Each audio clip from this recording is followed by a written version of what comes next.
On of USA Today Sports and MMA Junkie here at UFC 205 Media Day, standing with Frankie Edgar, who fights Jeremy Stephens in the featured preliminary bout this Saturday night. Frankie, obviously coming off a disappointing loss, UFC 200 didn't go your way. How important was it for you to just get another fight as soon as possible beyond this card in New York? Because I think regardless, win or lose, you were going to be on this event. Yeah, the best way to get rid of the sting of a loss is getting in there and getting your hand raised, and no better place to do it than the Garden. I've been really pushing for MMA get sanctioned in New York, so I'm happy to be on the first card here. Yeah, and just looking back on that fight quickly, what do you feel went wrong for you against Jose? I know you'd had experience with him before. I'm sure you felt you were able to make the proper adjustments to get it done the second time. Didn't go your way. What went wrong there? Yeah, I just think I was sticking to the game plan too much, and he had a better game plan than I did, and I needed to adjust mine on the fly, and I didn't do that. Fair play. And then you got offered this matchup with Jeremy Stephens, dangerous guy, a lot of UFC fights. What do you make of him as an opponent? He's had a lot of experience at 155 as well, coming off a win over another former UFC champion. How do you feel about this fight?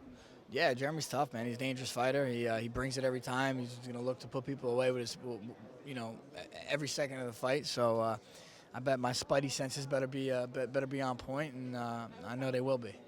Do you feel, where does he rank among the hardest power hitters you've ever faced? I don't know how to tell you that Saturday night. You know what I mean? So I don't know, but I've definitely fought some pretty big punchers, and the idea isn't to take his punches, to avoid them. Absolutely. And what do you feel you have to do to get him done? I mean, he 12-11 record in the UFC. He's I'm sure you have a lot of losses to kind of pick away at there. How do you feel this fight goes your way? Yeah, I just got to be the more well-rounded guy. Push the pace, be myself, and keep him guessing.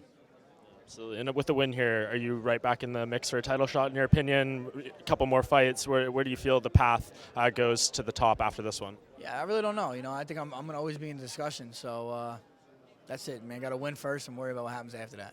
Yeah, and does it irritate you at all? I mean, Conor's kind of been poking at you very slowly, saying, he blew his chance to be the main event on this card. Does that get to you at all? Do you see it that way or not really? Not really, man. Saying I wasn't good enough, this and that. I mean, he wasn't good enough when he fought Nate the first time. He got another shot at it, Eddie's going to take – I don't think he should be worrying about me. He should be worrying about Eddie. Eddie's going to take care of the whole two-belt problem this weekend, and we'll go from there.